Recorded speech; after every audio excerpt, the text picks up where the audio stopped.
All right, looks like we are live, and I want to welcome everybody to Standing for Truth. My name is Donnie, and I am your host and moderator for this afternoon's Great Dragons Debate. Why don't we break the ice and get acquainted with our guests? We do have a new debater here, Howard Stirrup. It's always great to have new guests for the Standing for Truth debate platform. So I know you've had debates in the past, and so this isn't your first rodeo, but it is your first time here. And so I appreciate your time, Howard. So let's start with you. How you doing? A little bit about yourself, and also a little bit about your channel. Thank you. Thanks for having me on, Danny, and thank you for being here, Taylor. I appreciate this opportunity. It's my first time here on this channel, so I do still have the stage fright. I don't consider myself a debater. I really consider myself an activist. For the past 6 to 7 years, I've been raising awareness online and especially face-to-face, giving out flyers and making videos of the interactions and putting them onto my channel, just to try and inspire that more people get into promoting natural sciences and testing things for themselves instead of just believing what the mainstream scientific narratives are. So yeah, I'll do my best. I'm learning as I go along. So yeah, thank you for having me on. I appreciate it, Howard. Thank you for the intro. To the audience, if you like what you're hearing from Howard here tonight, I do have his YouTube channel linked in the description box. So make sure to check that out. Taylor, good to have you back as well. Definitely not your first rodeo for this channel, nor for debates in general. And so, Taylor, how you been? A little bit about yourself and a little bit about your channels. Yeah, been a little busy over the past couple months, but getting back into the swing of things. And so my channel does focuses a lot on skepticism, religious stuff, but also I'm moving towards attacking my own side, the atheists, who tend to have a lot of socialism and moral relativism that I want to address as well. And then I also co-host a channel called Debate Cafe with my friend. She's a debate coach, and so we run it more as debate as a sport. And so we also give whoever's doing the judging also gives feedback at the end. And scores the debate, so that it's a little bit different in that way. And yeah. All right, very cool, Taylor. It's great to have you back here for this debate. So to those in the audience who like what they're hearing from Taylor from the Snake Was Right YouTube channel, I also have that link, the relevant links in the description box for people to see. And so if you do have a question pertaining to tonight's debate topic, again, dinosaurs versus dragons, please do tag me either at Donnie at Standing for Truth. Let me know who the question is for. We'll have some fun. Okay, so with that out of the way, Taylor, we are going to hand it over to you for tonight's first opening statement. And so whenever you're ready, the floor is all yours. Okay. And I'll try not to forget the mute button this time, as I always do. Let's see here. All right, so I think this is really going to hinge on definitions here. So first off, what is a dinosaur? What we call a dinosaur is, typically the extinct lineages are called dinosaurs. Obviously, the mainstream science says that there are still living dinosaurs and birds, but here are the diagnostic traits of dinosaurs. They have the diagnostic traits of archosaurs, which are kind of a more basal generic form of large reptile. And we can go through some of those if you want, but generally think of things like crocodiles. But in addition to that, dinosaurs are an offshoot of archosaurs in that, whether you believe they're evolved or not, they are still can be categorized in this way. They have reduced fourth and fifth digits on the hand. Foot has 3 main toes, 3 or more vertebrae in the sacrum, and an open hip socket joint. And there are others, there are lots of others, but these are some of the main ones that you can identify a fossil with. And so to show you what I mean, with one of them is normally you have kind of like humans have like a hollow dish kind of shape in their sacrum. And dinosaurs and birds have this hollow hole where instead of a dish where the ball of their leg bone goes. So, I mean, birds have the same anatomy, all the same diagnostic characteristics. And these animals do exist and have been found in the thousands, ranging from fragments to almost complete articulations. And as mentioned, birds are a living member of this group, even by creationist baraminology methods. And in normal English parlance, a dragon, on the other hand, is a fantastical creature, meaning, magical, and it has, kind of odd characteristics. Like they have horns, things like that, typically with wings and fire breath, and there are no known animals with this anatomy. Pterosaurs are flying reptiles. They're extinct, but they're also not dinosaurs, and they don't have the diagnostic traits of dinosaurs, nor do they have the skulls that are found in typical depictions of dragons.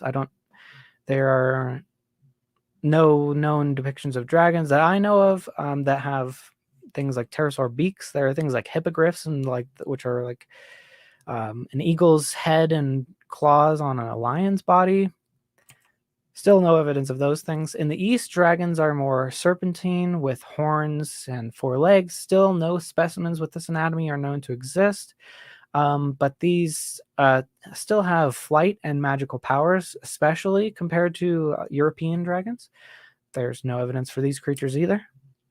Nor is there evidence for dinosaurs living alongside humans. So what exactly are Howard's claims here? So I ask, what is a dragon? How do we tell if we find one? And what does he want to call the fossil animals that we pull out of the earth? Are these just dragons by another name? And in that case, what is the point of calling them dragons as opposed to the more scientific term of dinosaur, which actually has all of these identifiable traits associated with it and is accepted by from the scientific community to basic English speakers as indicative of these fossils. So again, what would be the point of calling them dragons if that's the argument? So I look forward to clarification, and that's my opening.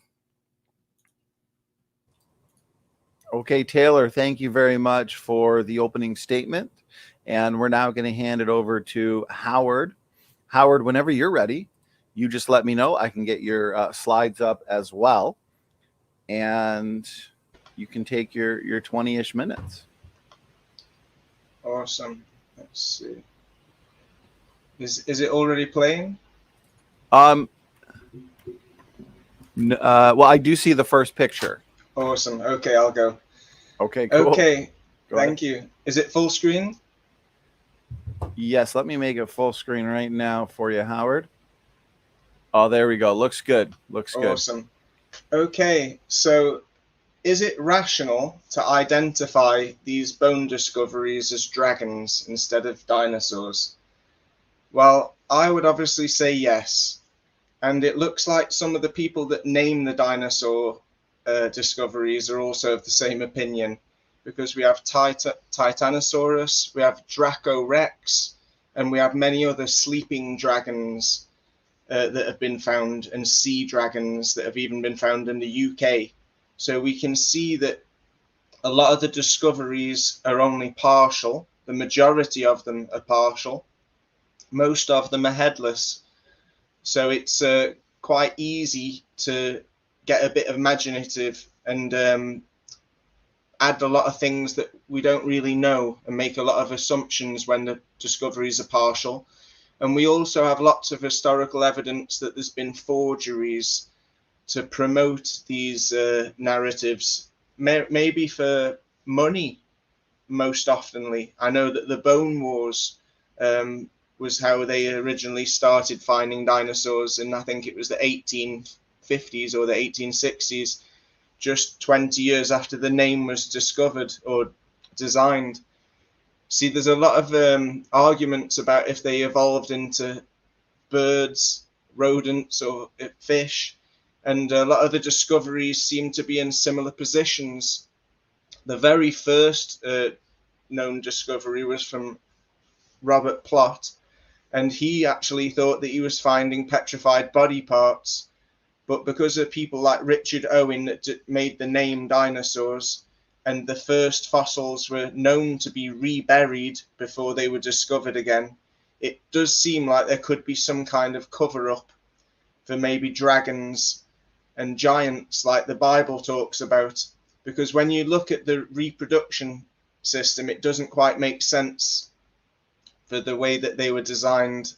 And the only dinosaurs we've ever seen have been on a television screen. Yet we do have many historians throughout the recorded history. We've got people like Marco Polo, and going back even thousands of years to stories like Beowulf and local town and city stories. So from Roman Empire to before even the Jesus Christ timeline, we're going back to, I think it's 3000 BC was the first recorded dragon account. So as we can see, there's Epic of Gilgamesh, Beowulf, even to a few hundred years ago, from Italian, Greek, even English historians, always talking about dragons, never talking about dinosaurs. As I said, it was only, I think, Sir Richard Owen, who was part of a society, I think it was the Royal Society, that he came up with the name, and since then they started finding the bones that could support the narrative. Yet strange enough, there's no depictions, there's no historical accounts from anybody in history before Richard Owen came up with the name Dinosaurs. They were always considered to have been dragons, giants, and other beasts of large proportions. You see, there's lots of depictions of snakes, reptiles, lizards being from a higher dimension, like energy. In Cambodia and places I've visited, people have told me that that's how they understand the snakes in all of their depictions. So what would a higher dimensional being look like? Well, we can only have mirrors and cartoons help us understand what a fourth dimensional cube, a tesseract, would look like. So what would a higher dimensional being look like? To us, we would only see the 3D version, just like a 2D would only see a slice of a finger if we were to poke our finger into a 2D world. So it's understandable that there'd be misconceptions, and that a lot of these depictions that are in stone and also scripture are probably just trying to explain something to us in a simple way for us to understand. So the Bible talks about Leviathan being a crooked serpent, a dragon that's in the sea. And he also does mention that fire might come out of the mouth. And it also mentions in scripture that Satan or Saturn eats babies because it's eating the young to stop itself from reaching death. So we see this kind of imagery in lots of multinational logos that are all connected to the United Nations, which is quite worrying, because if there is hidden symbology in all of these big corporations that are supposed to be representing us, if they have corporations and organizations that have hidden agendas, then it might be a concern worth investigating, because it looks like we're not being told the truth about our history. We can see lots of evidence worldwide that that ancient civilizations were quite advanced. Yet again, the United Nations are making sure that everybody sees otherwise. We don't just see dragons in stone and in history, we also see them on maps from all over the world throughout history. So just like historians like to be taken seriously, map makers want to sell their maps. They don't want to lose business for putting something that isn't true. So when we see these depictions, they might be explaining that there are dragons, lizards, serpents in higher dimensions. And like the Bible says in the Lord's Prayer, on earth as in heaven, maybe it's saying that what happens in the stars and the heavens above will manifest and happen in our reality at some point in time as well. Because there's lots of talk about the devil being a serpent. There's lots of talk about the devil being a sea dragon. There's lots of talk about all of the fallen angels, what we call planets, having manifested in different parts of the world throughout time to given people false beliefs and taken worship. We even see in the book of Enoch that there's a lot of talk about how they changed their orbits and wanted to go their own way. So when we see similar depictions in South America and the Middle East, it's probably because the people really did see these things, and that the heavens are infinite like pi, where the earth is solid, it's physical. So there's 6 different directions. If I'm keeping you guys up, we can go into detail afterwards. So understanding the heavens would also affect our worldview and our personal insight. So it's worrying that organizations like the Smithsonian Institute is hiding the evidence that things were larger in the past, even though we see it again in scripture. We see it in temple doors all over the world. We even see that in nectar there was a higher level of oxygen in the past, which goes with the biblical story that things were bigger, even things like trees. So obviously lizards would be bigger too, as well as people. So would they be demigods? Would they be fallen angels? Would they be Nephilim?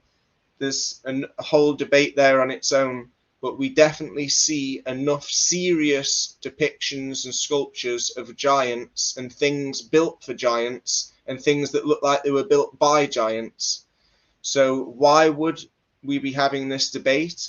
Because I believe that dinosaurs are a fake narrative to hide giants, dragons, and our true history timeline, and even our to distort our worldview. So giant trees seem to be everywhere. We now call them mesas. They look like they've been chopped down. We get petrified wood. We get buildings that look like they've melted or been petrified. And we get large looking vegetable-like stone formations, as well as scripture again telling us that there would be melting buildings with burnt sulfur and rain. We also have the coastlines worldwide, as well as riverbeds, that are 2 completely different environments, one with the river water flowing one way and the coastline water flowing in multiple directions. Yet we see evidence of a worldwide flood, worldwide, like I say, in the riverbeds and in the coastlines specifically, where you would expect different formations. We get 2, oval or shaped like a harp. And the harp-shaped stones always have the up to 20 features that correlate with the anatomy of a heart. So people are making their own observations. This is my friend Mike Wilkerson's collection. He has got the YouTube channel Stellium7, and he can show the harp shape time and time again, always with evidence of the aorta at the top, a twisted bottom, because when it contracts, it kind of tightens like a rope. Meteor colors when they get wet, and also darker on the interior where they haven't had been so much bleached by the sun. We wouldn't expect these shapes to keep reappearing. Oval, yes. Rounded, yes, but not the heart shape. So it's very interesting, and I recommend that everybody get into it for themselves. Along riverbeds and coastlines, and also in valleys, you'll find pebbles, smooth stones, that are either oval, rounded, or they're heart-shaped. There's about 15 to 20% average of the pebbles will be heart-shaped, and the best explanation we've got is a worldwide flood. We have scientific experiments using microwaves, plasma, and some powders, chemical powders. We can actually reproduce the second hardest gem on the hardness scale, which is rubies. So we can literally create rubies in a matter of, I think it's 20 seconds. So imagine a worldwide flood with supernatural abilities. When God said, "Let there be light," imagine what he could say to get everything to petrify when everything's already submerged in water that's conductive. So we can see on stones iron ore, which we find in blood, and we also find on mountaintops what looks like trabecula carne, if I'm saying that right. And we also find channels in stones that are going horizontally with earth and iron ore still oozing out. And some of these stones, as you can see here, are much higher than the earth.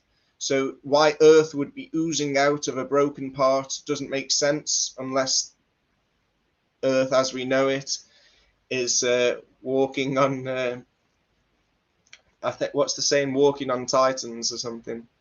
So we can look at a mountain where I live, which looks like an elephant overall, and my friend Mike's counted up to 50 features that correlate with the anatomy of an elephant of such magnitude. Here you can see myself going down what we believe to be a channel to the sinuses, which are situated behind what we believe to be the cave of the eye socket, where there's a remnant of an eyeball. You can see that the walls and the ceiling have not been smoothed with water erosion. The colouring and the textures look quite biological, and there's also pillars and things that you'd expect in a sinus chamber, if I'm saying that right. So yes, there's no sign of water erosion for these channels and these chambers to have been formed. Yet there is lots of, to scale, to situation, to shape, to size, orientation, everything seems to be where it should be. So we're recommending that people start looking at things with new eyes, because wind, water, and mechanical erosion, random erosion, don't account for carvings that are all to place. And we even get mainstream narratives acknowledging that there's a flood that would explain lots of the things we find in geology. And what we're told are craters from being hit by a meteorite. They don't make sense because they're not showing skid lines. So there's lots of people that believe that our whole worldview has been distorted, our timeline has been distorted, and it all has to do with a spiritual war that the Bible and also other religious scriptures warn about, that there are fallen angels that are being worshipped, and they are what the Bible talks about as being the planets, because they like to go at their own speed and their own pace in their own way. So we see people that have worshipped the sun throughout the history, people have worshipped the moon throughout history, as well as the other planets we were looking at. In the Quran, they talk about jinn being a higher dimensional being, not as high as angels. So you could say that these are fourth dimensional beings, that maybe angels are fifth dimensional beings.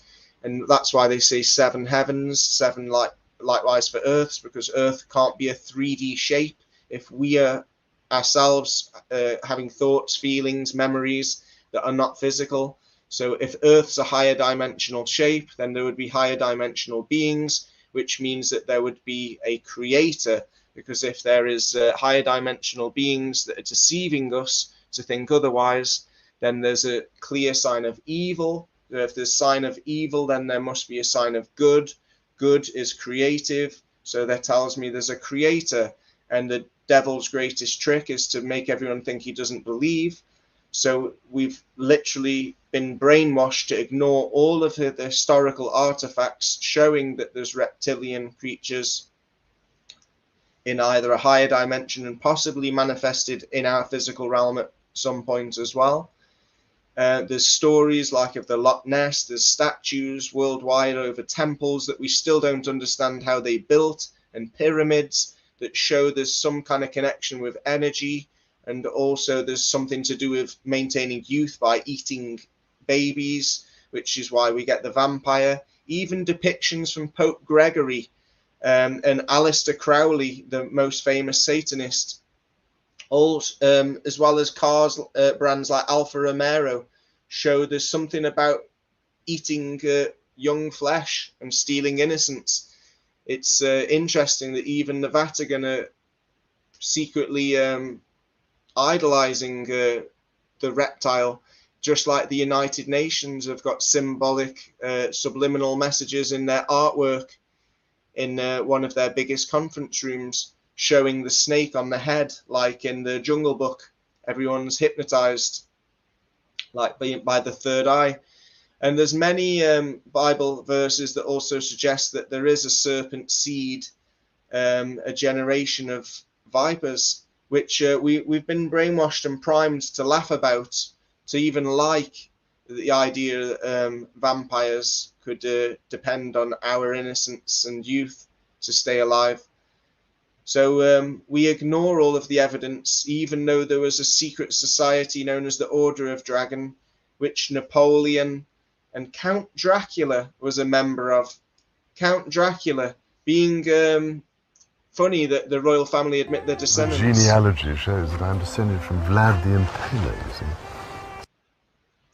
So yeah, we can just ignore the logos on their chairs, on their emblems. We can ignore all the detailed artwork that goes into all of the biblical details being represented.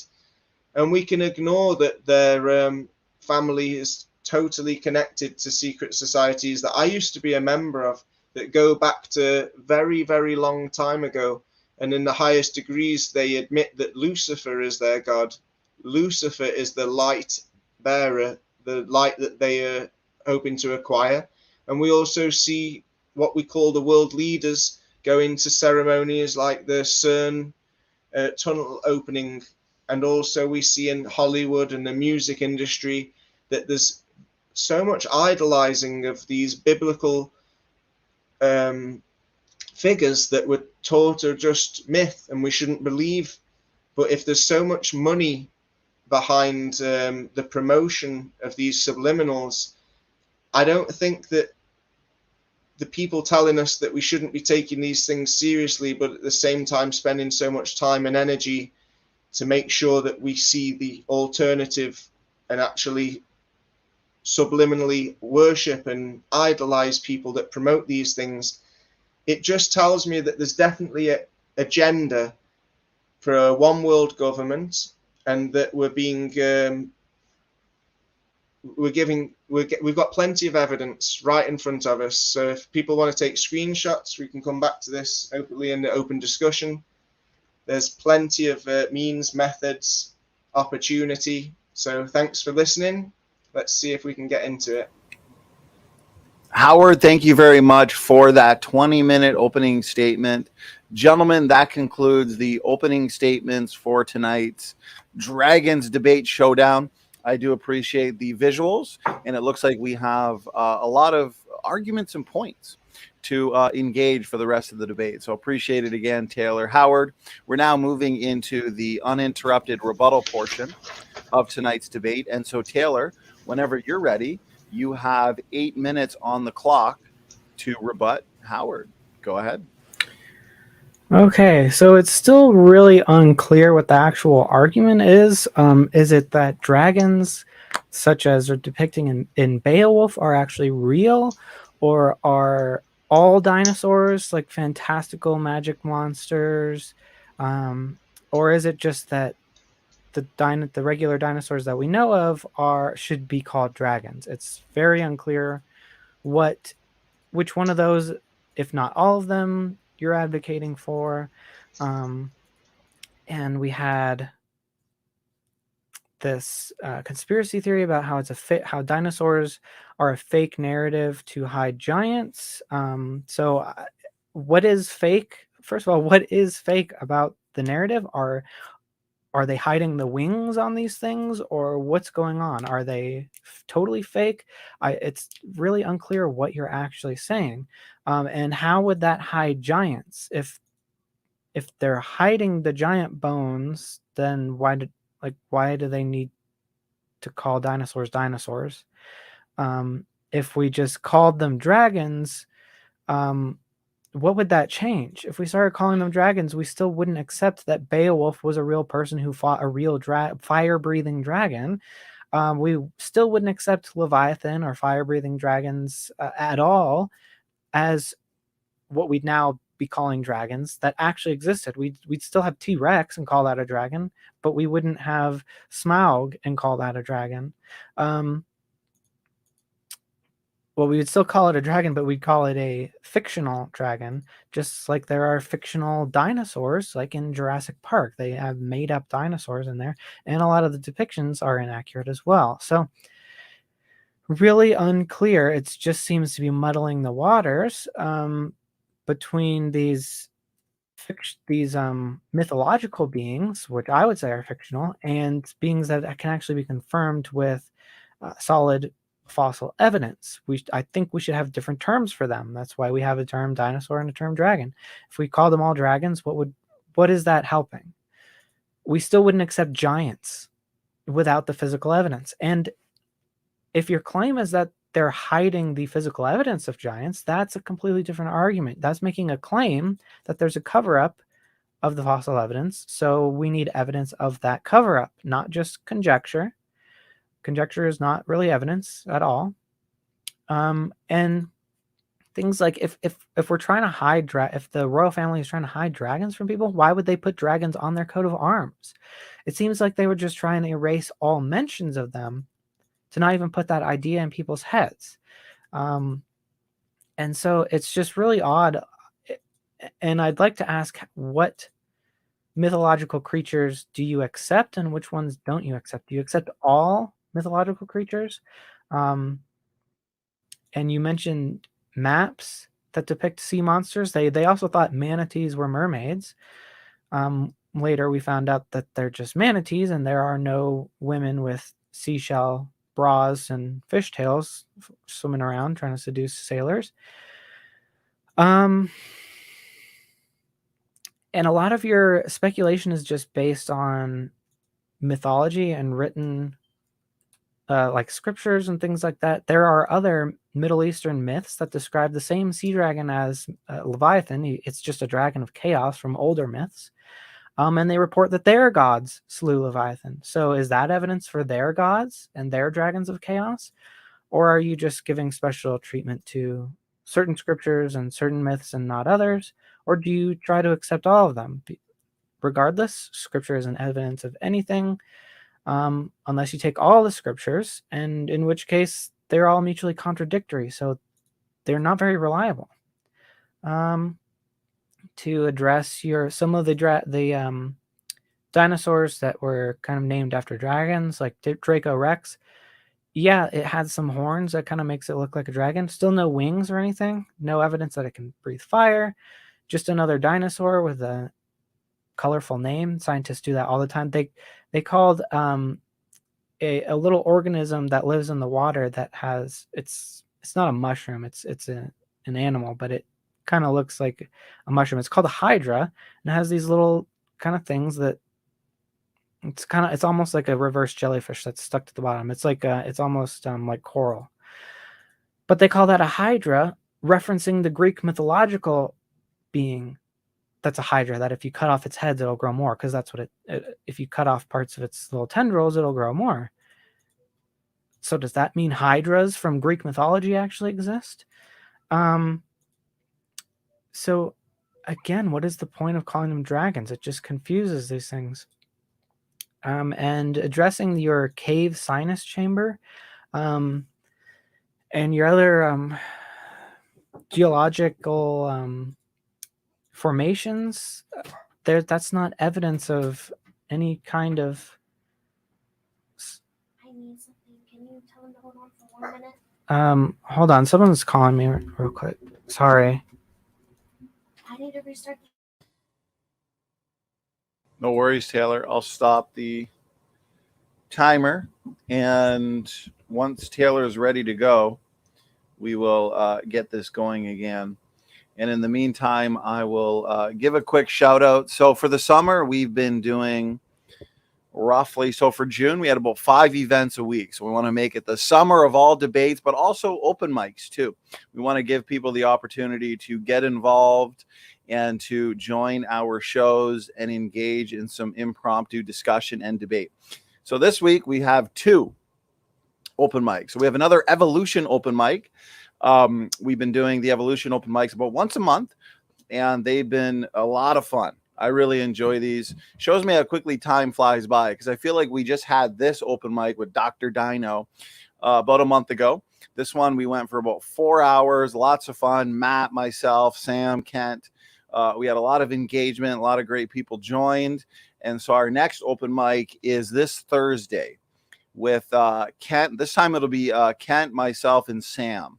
And so if you want to join and engage the topic of evolution, what is the best evidence for evolution, please make sure to set some time aside, and we'll have some fun. Then the very next day, we've got another open mic. This time it'll be with Matt Yester, and the topic will be the Transcendental Trinity.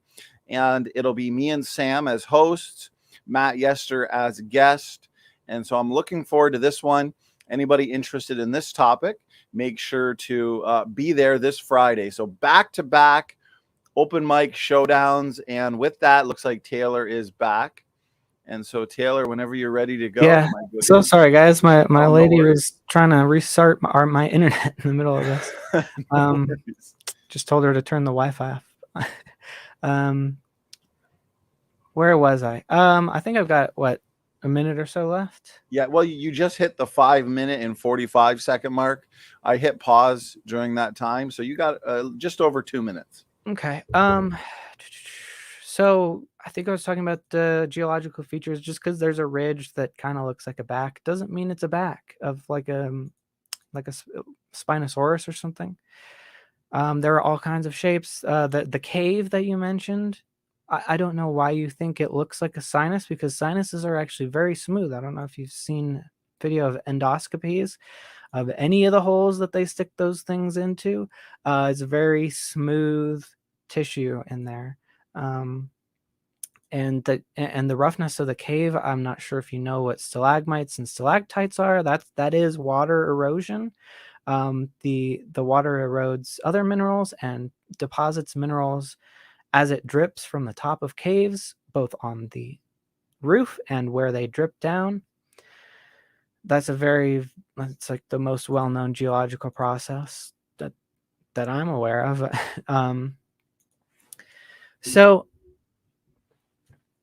And there's no bones in these features. It's just caves that you think kind of look like nasal passages. I don't know.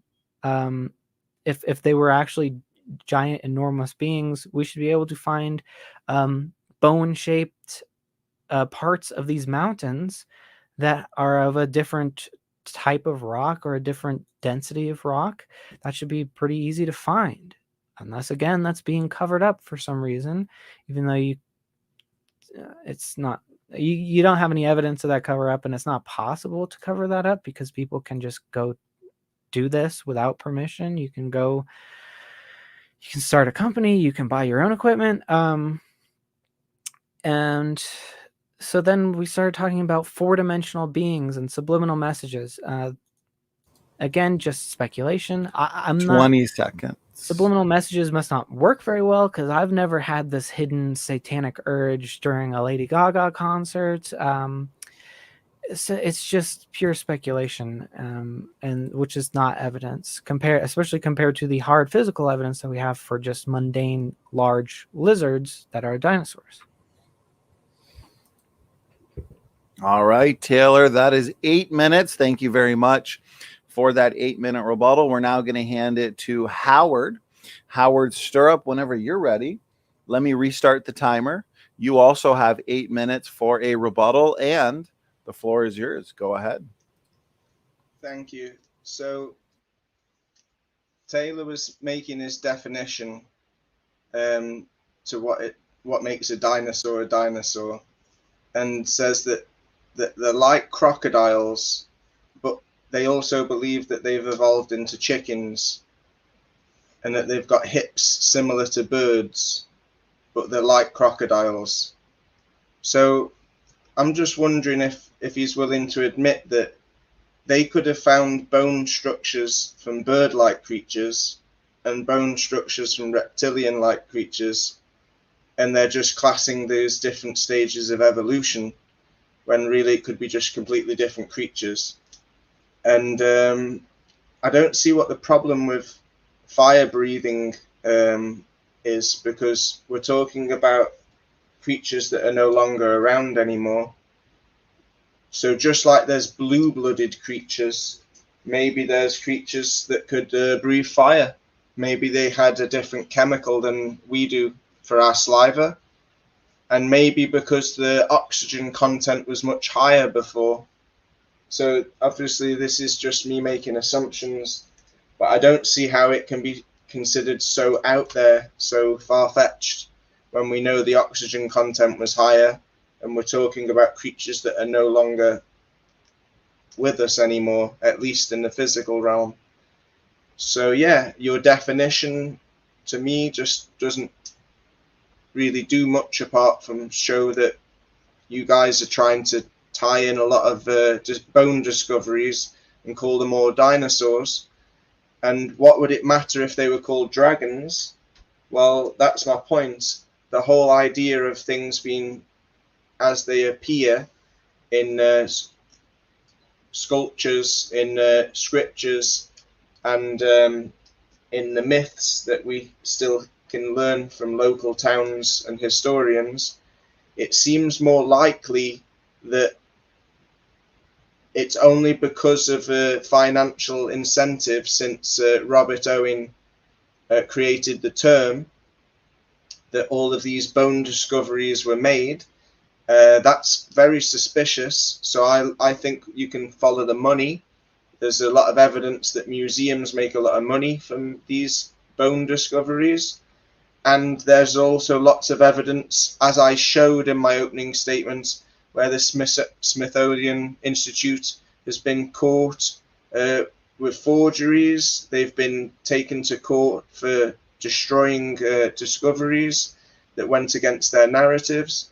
So there's court cases and known forgeries from the Smithsonian Institute. So there's definitely evidence of a conspiracy. You admitted that there's horns on the Dragorex, so it's possible that horns on other discoveries were removed, just like I showed the very first bone discovery was reburied before it was rediscovered, which suggests that there was people needed to confirm or modify things before they went public. So just like you say there's no evidence of wings and horns could be removed by the people that are authoritative figures in these kind of discoveries, which is just like we can't see any real dinosaur bones when we go to a museum. We only see the reconstructions, only certain people that work for the museum get to see the real bones. So it's very difficult for us to know what we're talking about when we can't verify these things for ourselves. So dinosaurs also go under the definition of when they existed, and this is all promoting the narrative that Earth was around billions of years ago, and that everything's evolved, and that there's been an extinction due to asteroids and meteorites and stuff.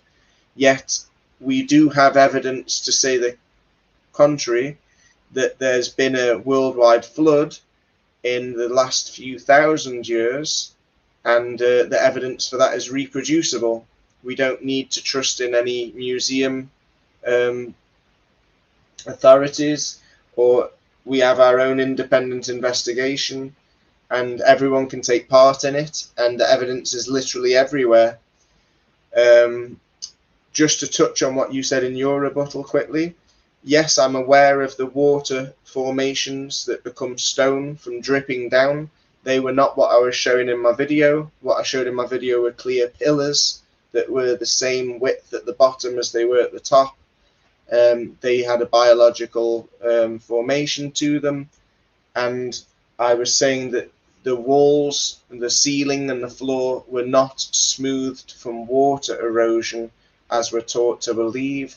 We can see more of a bubbly kind of texture as we see in flesh, as I had polyps removed from my sinus chamber. So yeah, I know that it's smooth, but it's not smooth from water flow. It's smooth from being biologically designed to have certain functions. I think that's all the notes I took. So let's just check. Yeah, I think that's time. Okay, Howard, thank you very much for that 8-minute rebuttal. And gentlemen, great job so far. That concludes the roughly 20-minute openings, 8-minute rebuttals. We're now moving into an open discussion. And so now is the opportunity to take each of the relevant points, the most important points, and go back and forth on them, engaging them. Before I do hand it to Howard and Taylor, I do want to remind the audience we are doing an audience Q&A. And so please, if you do have a question for Howard or Taylor, again, tonight's debate is dinosaurs versus dragons. Make sure to tag me and we'll have some fun for the Q&A. Okay, Howard just ended with his 8-minute rebuttal, and therefore, Taylor, let's hand it to you to pick the first topic that you'd like to discuss for tonight's debate. Gentlemen, go ahead.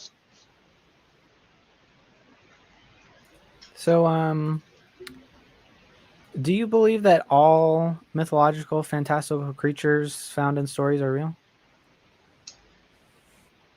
Not all, because obviously some authors will have vivid imaginations and some will just be right out liars. But I find it very persuasive that so many stories from so many different parts of the world have got so many similarities. So I do believe that the majority of the stories, especially when from different parts of the world that correlate, I do believe that most of them are true, and that there is a conspiracy from a higher dimension, be it the devil or be it the fallen angels, that are very cunningly wiping away all the evidence of this spiritual reality so that we are more likely to sin. So before we get to the conspiracy, how do you tell the difference between a fake mythological monster and a real cryptid, which is that being animals that we have no physical evidence, physical specimens of, but that you think are actually out there or existed at some point? How do you tell the difference between that and just made up monsters? As I said in the opening, if people have spent a lot of time and money to design maps and then try to sell them, they're not going to endanger their business by putting stuff on there that could belittle their discredit their whole map. They want their map to be taken seriously, so they're not going to be putting things on a map that you wouldn't find in them places. So there's that part, that people that make maps are doing it as a serious business. Then there's What people does that have to do with how you can tell the difference between a fictional monster and a real monster that actually existed at some point? I'm getting there. I'm saying if there's accumulation of different sources, one being maps, another being historians and historical accounts from cities and towns and countries all over the world, historians that wanted to be taken seriously, historians that wanted to get employed. They didn't want to be known for telling jokes or for saying myths that aren't true. They wanted to be known for being factual. So they were also in a business. And then we've got sculptors, people that were able to sculpt amazing statues outside of pyramids and temples that we still don't understand how they were built. So we still Sphinx, don't have some of these technologies even is today, yet we're laughing thing? at people. Is the Sphinx a real creature, like a human's head on a lion's body? Well, there's lots of evidence of, I think it's called Chimera, where the ancients, yeah, you know about this, yeah, where they like to experiment, genetically modify organisms, kind of like what they've just done with the spike protein. They're obsessed with trying to improve on God's creation. So people like to play God and mix animals. So ancient people were genetically splicing these things? Well, there's evidence all over the world. I've been to a temple in Cambodia where they had monkeys' heads and birds. In art, right? Statues. Yeah, art. They were. So how do you tell the difference between art and a depiction of a real monster? When you see the similarities in different temples in the same country and then in different countries, you see that these people that sculpted these statues wanted the statues and the temples to be taken seriously, like the map designers. Want all kinds of things to be taken seriously. Yeah, unless they're selling, unless it's Disney. Disney wants you to be excited at the idea that it's all fantasy. But when people are selling statues, maps, and historical accounts, they want to be taken seriously, don't they? Yeah, but they could get it wrong. Or they could just be reporting other myths that they heard from someone else. So how do we tell the difference? How would you hear about a bird-headed myth? How would you hear about a fallen angel with a bird head and wings? Like someone else might have told you. Myths develop over time. It's like a game of telephone. There are historical records. And a lot of ancient people were on hallucinogens. Right, I'll just. And they didn't know that they didn't know what biochemistry is. So they would eat a plant. They would think it's magical, and that their hallucinations were actually them physically going to another realm. They had no concept of a chemical getting into your brain and hallucinating. Think about what you're saying. They can't physically go to another dimension, metaphysically, spiritually, psychology. Yeah, that's what people claim. So you think the hallucinations are real? What don't you think is real? Well, let's talk, yeah? When a psychiatrist or a psychologist that works in an asylum that's been working there for 20, 30 years starts doing interviews and explaining that he keeps having the same conversation with people and that maybe they're hearing voices that are actually there in a higher dimension. Yeah, I believe that these people have got something in common. I'm into pattern recognition. I don't like ignoring things because I've been told that it's mythological or told that it's not true, and that's what I should believe. I like to follow the evidence, and I see more evidence that psychiatrists or psychologists, when they're talking to people that hear voices, that these voices are real. They're just not voices that we are tuned into hearing, and that they're possessed with these energies or spirits. I believe that these mythological creatures that we see very detailed sculptures of are part of our history, and if not physically, at least metaphysically. Because you mentioned this Hydra where they can cut off the head and more heads grow back. We have trouble at understanding where physical matter could just keep coming from. But No, we don't. At the same time, yeah, I know with your Big Bang, you can believe that something came out of nothing. But to not get into that, my point is that on a higher dimension, like we can see the cube, a tesseract, we can imagine it's constantly moving, or it's in many places at once because of the mirror version of the tesseract that we looked into in my video. This helps us understand that higher dimensional beings would have higher powers than we would. They could be in more places than one. They could travel faster than what we consider the speed of light. So yes, I believe that if you were fighting a metaphysical creature, you cut off its head and more could grow back. That makes sense in a higher dimension. Maybe in our physical realm, it's a conundrum, but we're talking about things that might be metaphysical. Okay, so that's all conjecture. You just believe it, but there's no way to test it.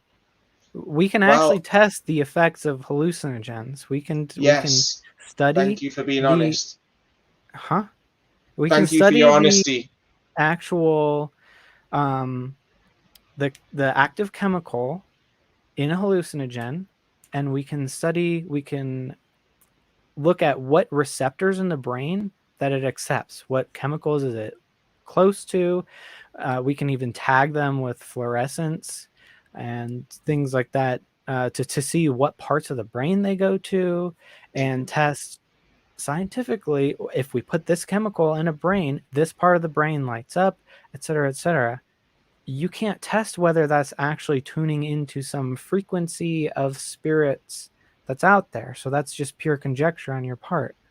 I disagree, because there's a massive accumulation of people saying the same thing from different parts of the world. If I may just finish what I'm saying, there's people from different parts of the world seeing the same entities, just like this psychiatrist having conversations with people in different languages in different parts of the world that are having the same conversations, voices telling them to kill themselves, hurt themselves, and all these kind of things. So you can believe it's conjecture, you can call it conjecture, but I'm looking at actual evidence from testimonies all over the world to date. I'm also looking at sculptures from different parts of the world, like I showed in my open presentation, that clearly show bird-headed creatures with wings giving, I think it's an acorn or something, as a gift. Yeah, like the third eye kind of information that some people are looking into. So you can assume that it's conjecture, but we actually have historical statues of the same entity coming down in different parts of the world at different times in history that have had no supposed communication, yet they've depicted the same bird-faced creature with this knowledge as a fallen angel. But that's conjecture. It doesn't matter that there's evidence in stone in two completely different parts of the world for that one example. It doesn't matter that there's maps that people want to be taken seriously from different parts of the world, from different times in history, that are also showing the same things in the specific places. It doesn't matter that it's written in scripture that's possibly inspired by God. To you, this is all conjecture. But I'm looking at it as a lot of evidence, and if you join all the dots, you've got a pretty solid case that the only reason we're told not to believe it is because the people that don't want us to believe it are working for the devil. So it seems like your skepticism only goes one way, whereas, I can sit here and just say, we have actual evidence over and over and over, but that's not actual evidence. All you're saying is you have evidence, but you haven't given any evidence. So it's not very hard for people to imagine a human, but with a bird head, or a human, but with a crocodile head, a human, but with a bull's head. It's not a stretch of imagination. It's not hard also for them to imagine lizards, but bigger, or things like that. And also you say there are the similar entities depicted all over the world. Well, there's also different entities. Does every civilization have centaurs? Does every civilization have minotaurs? Do they all have vampires? Are pretty well spread, but they all think they're different. Even dragons. Every part of the world has a different dragon myth. and different dragon depictions. The Middle East thinks that they're chaos entities. The Eastern Asians think that they're holy entities that help people, and they have no wings. And the Middle Eastern people think that they're associated with the waters. The European peoples think that they're flying. They have wings and breathe fire. What if they were all right? What if like we get different types What of if? dog? What if? Yeah. That's all you got. You said maybe. No, I've maybe literally they got can, evidence breathe all fire. over the world. I've got evidence all over the world. Saying that. But you keep no, saying that. I said, showed it in my hold opening on. statement that there is evidence in writing, in That's sculpture. not evidence. That's How not is evidence. it not You have not evidence? given a single way to tell the difference between that and fiction. So that's why it's not evidence. You're just playing favorites with the ones that you do like, and saying that that's evidence. Just because someone wrote a story about it doesn't mean that it's real. We've both got bone discoveries. We've got one thing in common: bone discoveries. Yeah, that's and all so you've got. That's all you've got. That's the only evidence that you've got. I've got evidence that goes with the bone discoveries. You have no evidence beyond the bone discoveries. All you said, maybe there's creatures that could breathe fire. Maybe they had different saliva. You even said that that's you just making assumptions. Right. Yes. There's no to go with the evidence that is in stone, that is in scripture. I'm not done talking. Just because I let you talk for minutes and minutes at a time, dude. So because there's just because something is a maybe or a possibility, maybe there's a sleeping grizzly bear behind me right now. Does that mean that there is? Do you have any evidence? No. Well, then why would you say such an absurd thing? You have no evidence that any creatures could breathe fire. You just have stories about fire-breathing creatures, which is not evidence of anything, because you have admitted chemicals that are flammable.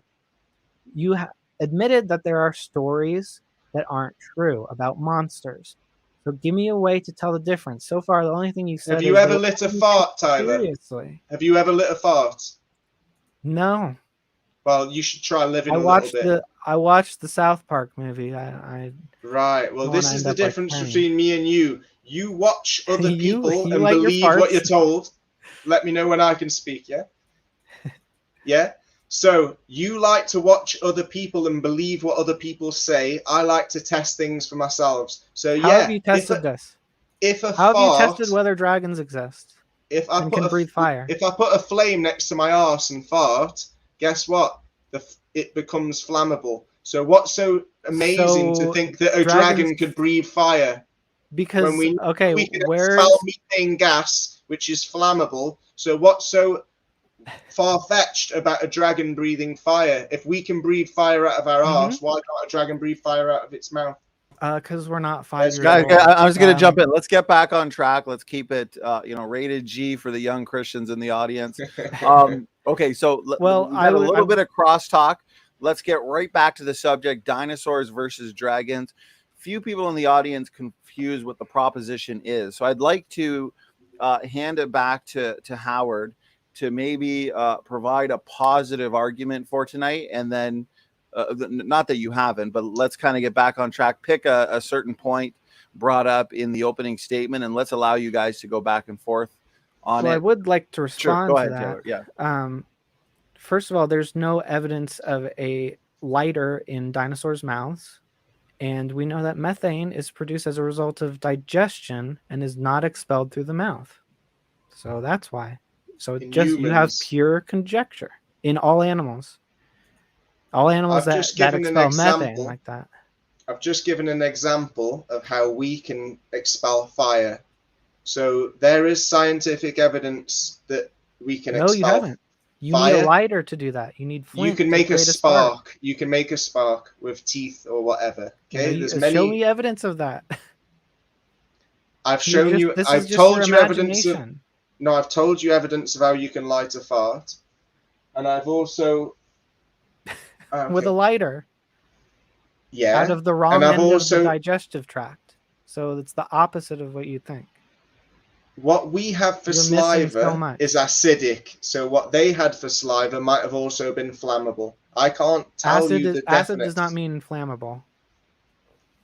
My point is that there's scientific evidence to support these theories, these stories, these things that have been depicted in stone that you say aren't evidence. What is it? What is it? Beyond maybe they have this type of anatomy that we haven't discovered.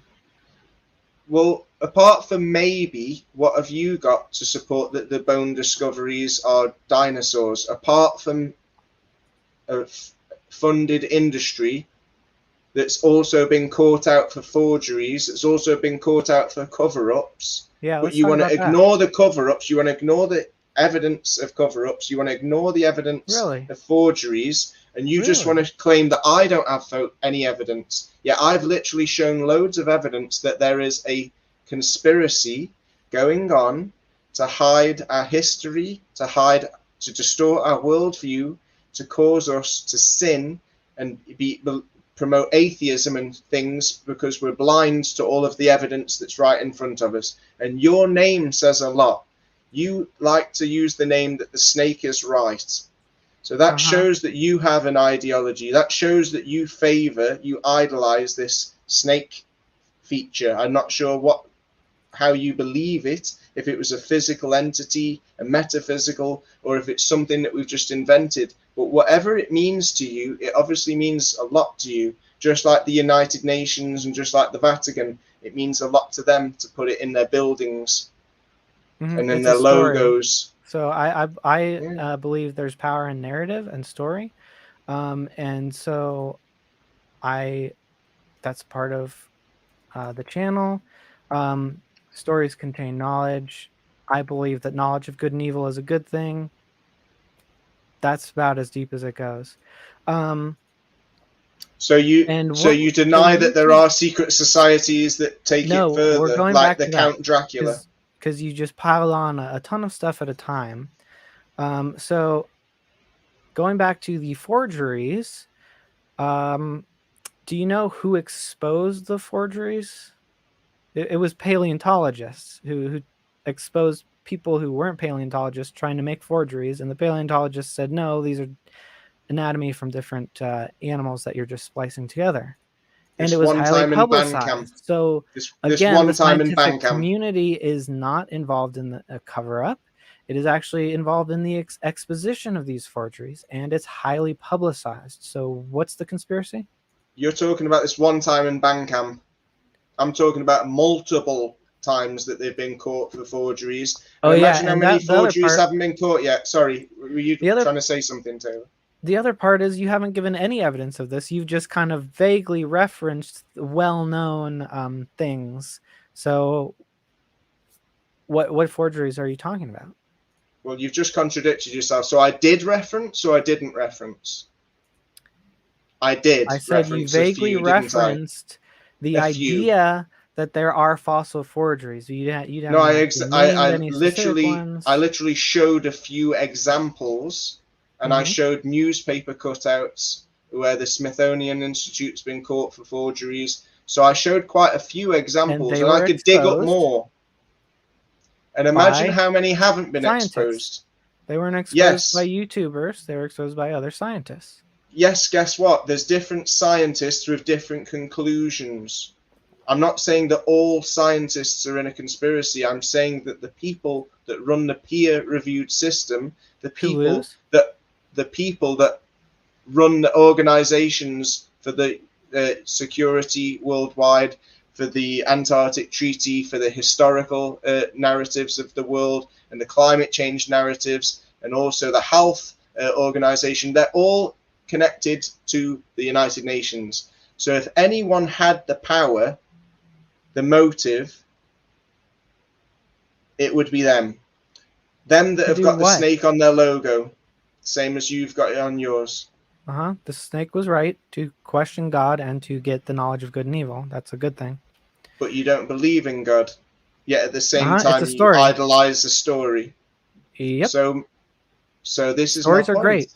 If people that idolize stories that go against the truth get into powerful positions and start making everyone else believe in things that aren't true because they're purposely lying, hiding evidence, removing horns, removing wings, You have no destroying evidence of that. skulls. No We've got evidence that most of the bone discoveries haven't got heads. Not most. Yeah, And, it's just 70% are part of it headless. wasn't discovered doesn't mean Might that be it was because taken. they didn't want you to recognize the features, so they could call it something else. That doesn't. It might have been.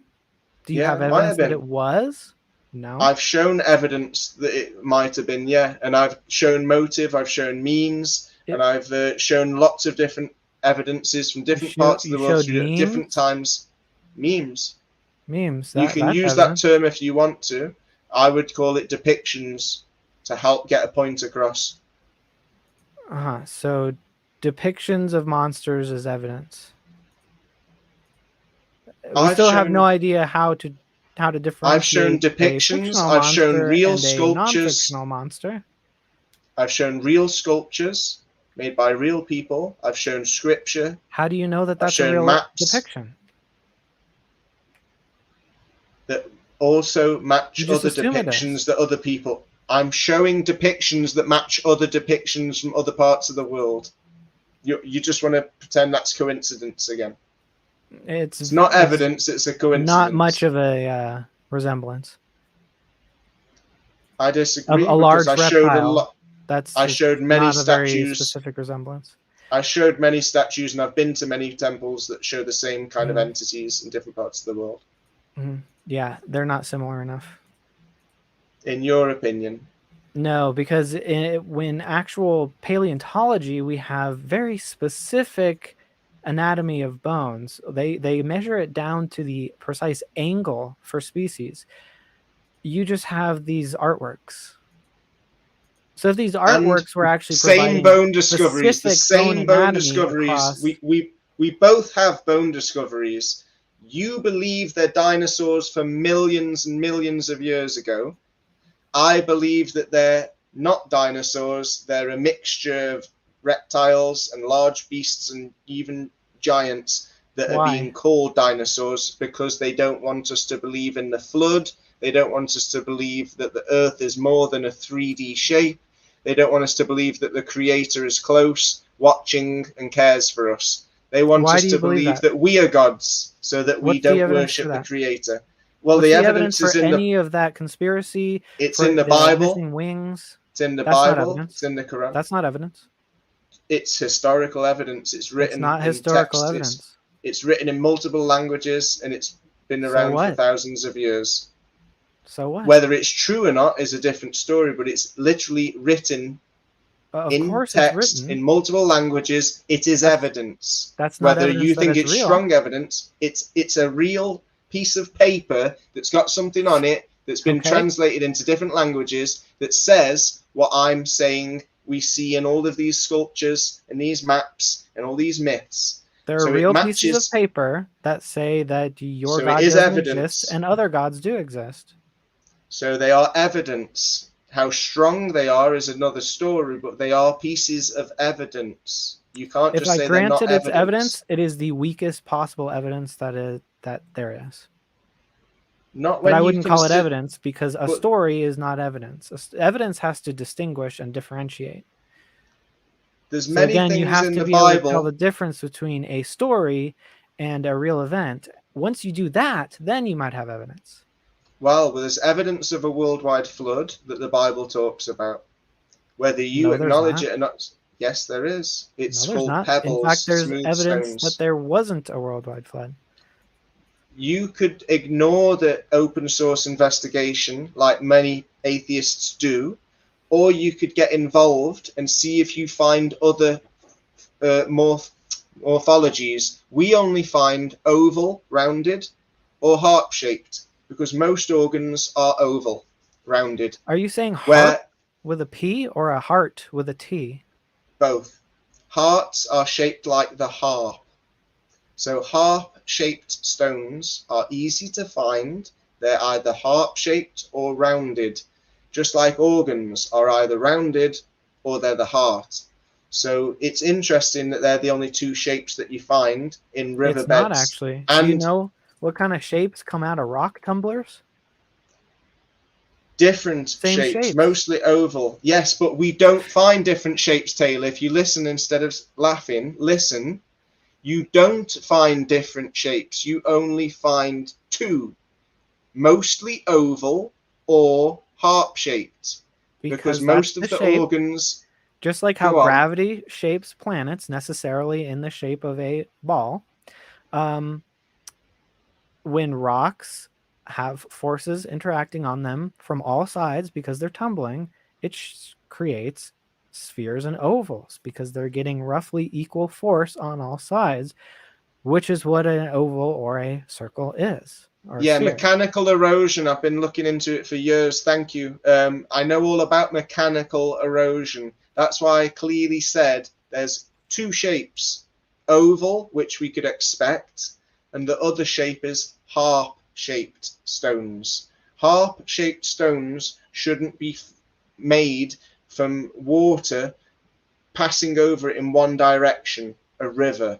But we do. We find a flat top with a little indentation where the aorta was. We see a twisted bottom. We see it tapering on one side more and straight on the other. We see a single faceted back, which is either flat or concave, and we see a multifaceted front. These are just a few of the features that you'll find in harp-shaped stones. If you're interested, there's a video on my channel, and there's more in-depth videos on Stellium 7. And you can get involved in the open source investigation, and then you can have counter evidence from your own personal experience, rather than just telling me what you believe that someone else has told you. You're just telling me what you believe from what someone else told you. Literally, you're saying someone wrote it down, so I believe it. Someone carved a statue, so I believe it. No, I'm telling you evidence that I've found for myself. I've found pebbles on the beach and in the riverbed. I'm still talking. But you made a claim, so I wanted to answer it. So meanwhile, I have personal experience that there are more than two shapes of rocks found in rivers. And the ones that are kind of like what you're calling a harp shape, that it's not shaped like a heart. Actually, are you looking at real stones or photos of other people's stones? I played in rivers, and I go to rivers. You're on Google looking at images of stones. I have rivers by my house. So Grew up with rivers and ponds by my house. Take my dog to rivers and ponds. Yeah, so go and look at the stones. Now you've been informed. I used to collect them. But you never knew what to look out for. I do get engaged in this. I debate this stuff all the time. What, biogeology? No, like flood stuff. Yeah, I'm not talking about mud flood. You have absolutely no anatomical features. You just say it's bubbly, so it must be organic. Even though organically, tissues are actually much more smooth than that. Unless you're talking about on the outside, like scales or something, but you said it was an internal cavity. So it's actually opposite of what you say. And it's petrified. So what kind of and you don't petrify transmutation? What kind of transmutation? Tissue. What happens to when the elements go through transmutation? They change. So things that were smooth will no longer be as smooth. Things that are fatty will crystallize and become transparent. So yeah, things change, but we can see enough evidence that correlates with the anatomy of an elephant in the mountain that we live next to. 50 correlations. And we can see that also goes with the historical accounts of titans that the Bible, the Quran, and many other myths talk about, which you don't think is very strong evidence, but considering that these are all different texts, you think so, but that's your opinion. No, it would only be bad. It would only be bad if it was proven wrong somewhere else. And so far, everything the Bible says about Earth being level, stationary, and contained has not been proven wrong. You've been told that that's wrong. Everything that we can experience and test for ourselves, that it's right. Everything that we can test goes with what the Bible says. Everything that you believe, everything that you believe is what you've been told and what you've seen on a television screen. That says that the Bible's wrong. But what we can test says that the Bible's right. What evidence we can find for a worldwide flood says that the Bible's right. You But just if you keep want to saying ignore that, but you've provided no actual evidence. I've shown visual evidence of my own collection, part of my own collection, and part of Mike Wilkerson's collection. There's And I some also rocks with showed a groove in photos it, of rocks. therefore worldwide flood. All of the harp-shaped stones that we find on both beaches, valleys, riverbeds, and even submerged in mud in the garden, they always have at least 3 to 5 features that exactly correlate with the anatomy of a heart, Taylor. Okay, well, You there's can more keep than 3 ignoring to that. 4 features in a heart, so you need Yes, to do we've better than counted that. up to 20. And- We've and counted up to 20. But and on your, most rocks, you'll find 3 to 5, and they're always in the right place, the right orientation, at the right scale. But you can count that as just coincidence if you want, Taylor. But Yeah, we call and it it's a stretch too. reproducible evidence. It's a major stretch. The other Not thing, really. yeah, really, is Really, show believing me, in this is all billions of conjecture. years. Show me where soft flesh can be petrified into a rock. Sure thing. Research on Google Girolamo Segato. He's an old Italian, I think he was a museum owner, and he figured out how to petrify flesh. He had his own collection. And there was another Italian guy that did the same. So there's not very far in the history. When did he live? Girolamo Segato. You'd have to Google it. I can't remember if it was 1800s or 1900s. Also, So we can have see no verification of that. Okay. we can see petrified wood worldwide when we see trees that have been hit by electric lines or they've been submerged That's not in soft water. tissue. We can see biological things like wood that have been petrified.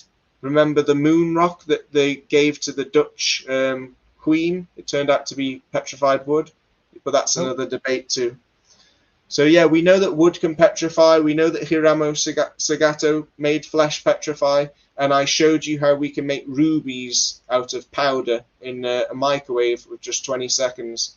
So there's lots of evidence of transmutation of elements. Even a chicken laying an egg every day, when it doesn't eat that much calcium in its diet, shows that the transmutation of elements is real. We see how sand can turn to glass with heat, and we see how permineralization, things that are left with minerals, encased with minerals, can change over time as well. So there's lots of evidence to support what we're looking into. The only difference is we're saying it was most likely a supernatural event that's very difficult to replicate with natural sciences, but there are natural sciences that suggest there was a supernatural event because it's worldwide in different environments. You would expect different shapes in a riverbed. That you wouldn't expect to find the harp-shaped stones Yes, you would. in riverbeds and oceans and valleys and submerged in mud. Yes, you would. There's maybe in one location about that. We would expect flat to see top. we would expect to see rocks with some grooves in them. Like I said, Taylor, you only find 2 shapes: rounded, oval, or harp-shaped. You just named 3. Oval and rounded, or harp-shaped. So that's 3 shapes. But no, you find you can oval find geometric is ones rounded. that have, so oval and rounded we can understand from mechanical erosion narrative. Yes, that makes sense. The other shape, the only other shape that's reoccurring, the only other reoccurring shape is harp-shaped stones. There are rectangular shapes. There are odd shapes with hard edges. You're talking about normal broken pieces of rock. I'm talking about smooth stones, pebbles that you find on the beach and along the coastline and in riverbeds. Go and look at them now. You know what to look out for. And then let's see if you've got counter evidence instead of just unsupported claims. That would be great. You have unsupported claims that these are organs just because they have a groove in them. Multiple grooves, multiple dents, multiple morphologies, an odd-shaped rock reoccurring. And you know how they get smooth is by weathering on all sides. So the smooth ones we would expect to be more oval and round shaped, because guess what happens when you start smoothing something that is like rectangular shaped? Its edges disappear and it becomes more oval. That's precisely expected. There's nothing impressive or unique about this that would point to a flood? Actually, you're wrong, because when a pebble has been fractured, it will forever show that it's been fractured. It's always darker on the inside. And even after it's been smoothed with lots of water erosion and wind and mechanical erosion and sun bleaching, it's still never be as pale as the skin that surrounds the unfractured pebbles, because organs have a skin called fascia, especially the harp-shaped stones. They have an even thicker skin. It's to protect your organs from abrasion, and that's what we're seeing on pebbles, that when the smooth stone has been broken or broken in half, it is darker inside. It's not as smooth. Even when it's been smoothed out, it'll always be darker. Are you These talking about real pebbles or organ pebbles? Real pebbles, all like that pebbles, are actually rocks, that were always all rocks? smooth stones that you find in riverbeds and along coastlines. So then there's no difference between your heart-shaped stones and pebbles. A fracture, a smooth heart-shaped stone that's been fractured clearly shows it's darker inside. A oval, rounded, smooth stone that's been fractured shows that it's darker inside. These are facts. You can check them for yourself, and you might have a better explanation in a worldwide flood, and that we're looking at all the civilizations and creatures that got caught up in the flood. I look forward to hearing that better explanation, because wind, water, and mechanical erosion do not account for up to 20 reoccurring characteristics that we find on the harp-shaped stones, and up to 50 correlations that we found on a mountain that's well above sea level. And even NASA has got on their own website that on the top of the Himalayan mountains there's marine microorganisms, which say that the Mount Everest was underwater at one point. So there's evidence on the NASA website, coastline, riverbeds, historical accounts, scripture, myth. There's historic accounts of a worldwide flood everywhere. And there's also accounts and testimonies that the Smithsonian Institute is covering up evidence of these bone discoveries being giants and things, because they want us to believe that these things happened millions of years ago. But if dinosaurs were around for roughly 66 million years, 166 million years ago, something like that, we'd expect to find a lot more carcasses and skeletons and fossilized remnants of dinosaurs if they were really around for 66 million years. So all of their we've only been here for a few 100,000 years now, but there's skeletons of us under Paris. There's skeletons up to the ceiling in all these places in the capitals of the world. Yet there's not that many skeletons of dinosaurs, even though they were here for. Yet there's thousands upon thousands of their organs lying around everywhere. So their organs fossilize more readily than their skeletons for some reason. Organs are in bags. Fascia, you said they're only like heart-shaped or rounded, rounded oval, which we would understand from rolling around, or heart-shaped. Yeah, you do understand that all organs are not just plain ovals. Like, you know what a liver looks like. I know. Right? Yeah. Yeah, so sometimes to get down to an oval shape, it would have to either fracture or weather away at some of those hard edges. So you would be seeing the inside of it, which we do find some kidney bean pebbles, so that's but they're fairly rounded, aren't they? So they're not as easy to distinguish. And livers so all of this is are also fairly rounded by regular physical mechanical erosion. The oval ones, yes. Not the harp-shaped ones, though, are they? Why not? The harp-shaped ones, because they've even got chambers inside when you split them open. Like I said, all rocks you should look. Do that. Not all of them, but a lot of them have got chambers. Where you'd expect chambers to be in the harp-shaped stones. You find chambers. You find aorta holes. You find veins and fatty petrified quartz, which looks like fat. There's over 20... You mean it's actually a chamber with no rock in it, or something that is infilled with rock? A hollow chamber inside big harp-shaped stones. So why haven't you published this in like some anatomy paper or anything? The peer-reviewed system is the government's best method of It's not a censorship. government. It's not Wow. government. Who are the government, Tyler? It's all private industry. Who and what is the government, Tyler? Isn't it a big corp? Isn't not the many. United States of America, Taylor? Sorry, isn't the whole United States of America a big corporation? When you really look into things, yes. No. Maritime law. Everything about your birth certificate. You've been sold at sea. The whole birth canal, the birth system, the docs, being doctors. The whole thing in our language shows that electricity, banking and water have got a lot to do with each other, and we don't understand the words that they use in the court system because they use Black Laws Dictionary. There's a lot of things we when we say we understand somebody, we stand under their authority. So we're being brainwashed with our own language. We're being brainwashed with our own court system. So if you think that governments aren't corporations, if you don't think that money makes the world go round, your fake globe, then you're in a complete delusion. The governments are all connected to the United Nations. They prove that with all the lockdowns that no one had a say in. Yeah. Worldwide, we're under a world government, and these people control nearly our history, our space, our climate change. Everything's controlled by the same organization, and I'm saying that they're behind the devil's work. It's not controlled by the same organization because they fight each other all the time. I am anti-government. I'm a libertarian. I hate the government.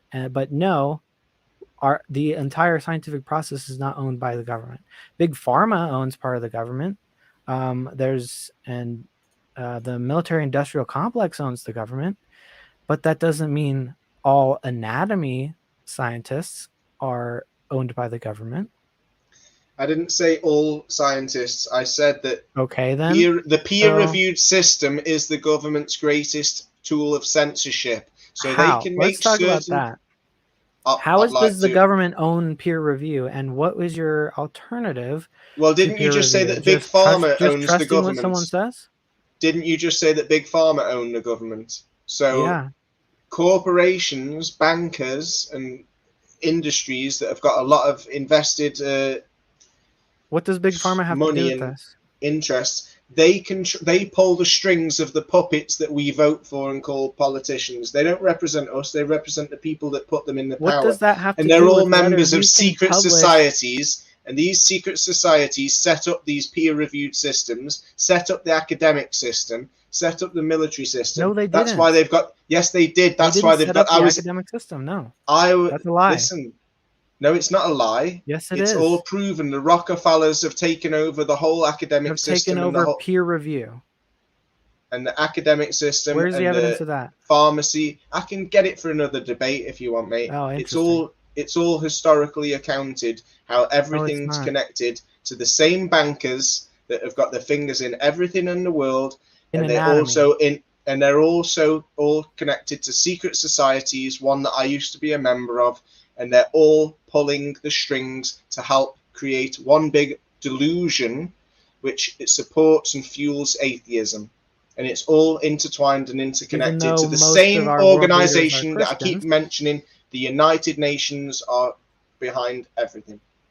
But you have no proof. You just keep saying it. I showed the proof in my opening statement. Their own websites show their affiliations. The United Nations admit that they are behind all of the space agencies. They admit they're behind climate change. And on the World Meteorological Organization, they admit that they're modifying the weather in over 50 countries for over 50 years. So one organization's blaming us for climate change. The other organization's literally spraying chemicals and metals in the sky, not caring that the children, the animals, and the plant life are getting contaminated. It's on their own website. I can go on their website and share my screen right now. The World Meteorological Organization, and therefore, United Nations World Meteorological website. Anatomy papers. This is just an excuse. I'm showing that they're connected to history. Control the weather. You asked me a question. Show me where it says we control the weather. Therefore, Howard cannot publish comparative anatomy papers. I'm showing let's see the anatomy of the audience. I'm showing the audience that they can go on Google and see that the stuff I showed in my opening statement is true. They are in control of the narratives of history, UNESCO, Then how come I'm allowed to World dissent Heritage against them? sites. They go to all these ancient temples and pyramids, and they're then the authority. They are then the people that can control where you've got access to when things get repaired.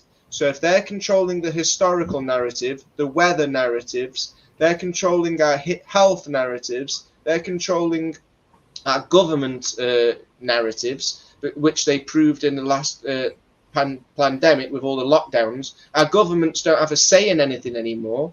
They never did, but now it's very obvious who's really pulling all the strings. And the same people that are pulling the strings of our governments, our health officials, our historical narratives, also have symbology worshipping a snake, which you have in common with them.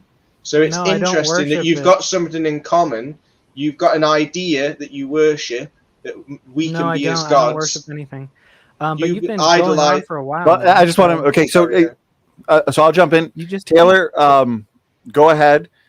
Yeah, and I think we should jump into closings after this. Taylor, go ahead. Equal time. So none of that shows why you can't publish a comparative anatomy paper. And I'd like to see the internal anatomy of your stones. Just because there's corruption doesn't mean it's all one world plan, because guess what? They fight each other. They don't agree. Sometimes they go to war with each other. Is Russia part of this plan? Yeah. There's all these questions you can't answer. I can try. Some are Luciferians, some are Satanists, some are... No, there are Satanist organizations. There are Luciferian, outright spoken members of the United Nations, if you let me finish. Members are outright spoken Luciferian. Just like the biggest, most famous Freemasons are outspoken Luciferians.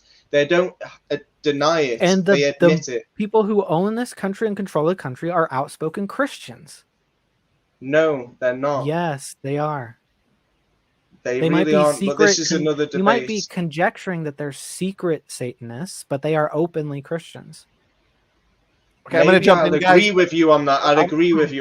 I'm going to jump in. I think we've probably gone through the relevant points on the dinosaurs versus dragons topic. To be fair, if I could, I did want to see the anatomy of the heart stones, if we have time for that. We do have audience questions that I got to make sure I have this wrapped up in the next 25 minutes. We have gone over on time. Can I just answer it fastly? If anyone's interested, they can't just get it in verbal words from me. They can see the evidence on my channel or on my friend Mike Wilkerson's channel, Stallium7. He's gone very in depth on this research. He's a chiropractor, so he's studied anatomy, histology, and other things to do with biology. So he's gone much more in depth into this research. I'm just promoting his research because I've got involved and I found my own evidence to justify my belief that I'm not sure if Earth is young, but at least humanity is young, and the Bible is a lot more true than we've been taught to believe. Thank you, Donnie. Okay, gentlemen, thank you very much. Since we did bonus minutes and we do have audience questions, I think we should just jump into the audience questions, and then we'll have some quick final words and final thoughts at the end of the audience questions. And that'll give you both the opportunity if you wanted to address a couple last things. Okay, so let's start at the beginning then. Praise the I Am. Question for Taylor. Taylor and Praise have had a few epic showdowns in their time. So he is asking, do you actually believe T-Rex de-evolved into chickens? Isn't that the opposite of progressive evolution? Nope, I do not believe that they de-evolved into chickens. And to unpack that, obviously, that's not a thing that happens. There's no such thing as de-evolution. This comes with a lot of assumptions that a T-Rex is just a better animal, just because I'll admit it's a cooler animal. I'd definitely rather ride a T-Rex than a chicken. I'd rather have a T-Rex in a fight than a chicken, but that doesn't say anything about whether or not T-Rex and chickens are better at surviving and in what conditions. And so it's just, this is assuming that evolution is just a game of Mortal Kombat where the biggest, most ferocious animals are somehow more evolved, but that's not how evolution works. You might be better off being smaller and less of a fighter. That's how evolution is actually progressive. So the conditions that killed off the dinosaurs, some of the dinosaurs, the smaller, more feathered dinosaurs were able to survive that. So that was progressive evolution. And those animals continued to be able to, continued on to evolve to be able to fly. So that's progressive evolution. And chickens do, like jungle fowl, that's where we got chickens from. They do fine in the wild. So that's not de-evolution, that's not degeneration. It doesn't matter. As long as you can survive whatever changes exists through the population, that's evolution. All right, thank you, Snake. Howard, anything you'd like to add to that or respond to? Yeah, I'd just like to hold Taylor to the same burden of proof. When he was asking about where all the horns or the wings for these bone discoveries, and I pointed out the Draco X does have horns. Do you have any bone discoveries that show scales turn into feathers? Or is this just conjecture from your side? Scales turning into feathers? How do you mean? Like where's your mid-transition? evidence? Where's your evidence that the T-Rex turned into a chicken? I mean, it's absurd just to say it, but where is your evidence that scales can turn into feathers? That's the other thing. No one believes T-Rex turned into chickens. There were smaller theropods that turned into birds. That evolved. Where's your evidence? Where is your evidence in your bone discoveries? An entirely different debate, but real quickly, the evidence is in the fact that theropods already had feathers on them.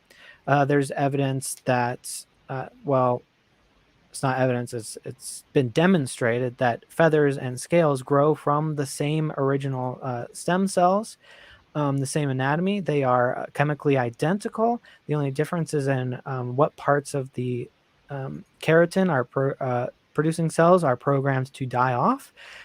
In crocodiles, they've been able to make their scales turn into proto-feathers. In chickens, they've been able to convert their foot scales directly into feathers. And they've mapped out the entire developmental process of that. The fossil evidence is in a smooth transition of theropods getting more and more robust feathers and more robust flapping arms that become more and more like birds, and they are obviously sequenced in the right manner and dated in the right manner that we would expect as well. If you wanted a quick response, Howard, and then we'll throw it back to Taylor for a quick final word, then we'll move on to the next question. I'd appreciate a little bit of honesty, because a lot of the stuff you're saying is down to assumptions. You're assuming that the ones that had bigger arms that you think were transitioning to wings, they could have just been a different breed, a different type of the animal from a different part of the world that's gone extinct. You can't prove that. You haven't actually got any transitional fossils, have you? You haven't got anything that you can prove was in transition. You've just got different types of creatures with different sized arms. And like you said, we can genetically modify stem cells to do one thing or another with our intelligent design, but we haven't got any evidence of this happening naturally, have we? Go ahead. Yeah, we do actually. So you said there are no transitional fossils. That doesn't make sense. What would be a transitional fossil? I mean, let's have a whole debate about this, because this is a lot to unpack in a quick comment. But a transitional fossil is just a fossil that has features of two different animals. So there are transitional fossils. There are theropods and there are birds, and birds are a type of theropod, but there are theropods without feathers. There are theropods with feathers. There are small theropods with big feathers. There are small theropods with even bigger feathers. There are small theropods with better musculature and bones for those muscles, that better for flapping. And so you get these small, tiny shifts, and they're all in order. So that's what we mean by transitional fossils. And it's not genetic manipulation. It's literally putting an acid onto, I think it's an acid, retinoic acid, if I remember, onto the scales, and they start forming feathers. And we know how the genes work, but it's not genetic manipulation that makes scales turn into feathers. The assumptions that these are, let's compare your speculation and assumptions about dragons having fire lighting technology in their mouths to the evolutionary assumptions, so-called. So you assume that because you can light flatulence on fire, that therefore dragons have that in their mouths, whereas there's no examples of that anatomy existing anywhere in the animal kingdom. Meanwhile, for evolutionary biology that is actually rigorous and scientific, it makes predictions. We predicted that these biologies would exist, then they were found. We predicted the order that they should be found in. It was found in that order. And that anatomy already exists in animals. We know what animals that fly, they have a more robust furcula and wishbone to hold muscles. So when we find that same anatomy, we can safely make that comparison of, oh, that's probably for the same function. Meanwhile, you don't have anything that can light fires in any creature's mouth ever. There's no evidence for it. It's just pure speculation on your part. Okay, to be fair, what I'll do here is, Howard, you get up to a minute to respond to anything Taylor said, and then Taylor, you get 1 minute for a final word, then we'll move on to the next question. Howard, go ahead, starting now. Thanks. It's just, when you say speculation, I haven't just come up with this idea that dragons have fire coming out their mouths. I'm reading scripture. I'm seeing depictions where they have made accounts of dragons breathing fire. We know that squids can squirt ink. We see lots of things throughout nature, like skunks can squirt a smell, no? So there's lots of things throughout nature where we see things have got a way to attack or defend themselves. So I don't think it's that preposterous to think that dragons could breathe fire when we know that we have gases coming out of us that are flammable, and we know that oxygen and hydrogen are flammable at the right densities or the right metabolism. I can't think of the right word. So yes, if our saliva is acidic, then I don't see what's so far-fetched about another creature having saliva that's even flammable. Okay, thank you. Not that far-fetched. Thank you. Yeah, I appreciate it. Taylor, you get 1 minute, and then we'll move on. It's far-fetched because there's no evidence that that's possible. Just because there's a little bit of methane in flatulence doesn't mean there's fire breathing. So reading a story is not evidence that that story actually happened. You've given zero way to tell the difference between a fantastical story that's made up, or a mistake, or just became mythology that people thought was real but wasn't real. You give no way to tell the difference between that and a real fantastical or a real monster that can do these things. So your only evidence, again, is in stories, which you've admitted can be false. I would want to propose us debate the particular topic of bird evolution, because this is actually one of my favorite topics. I want to debate someone on it.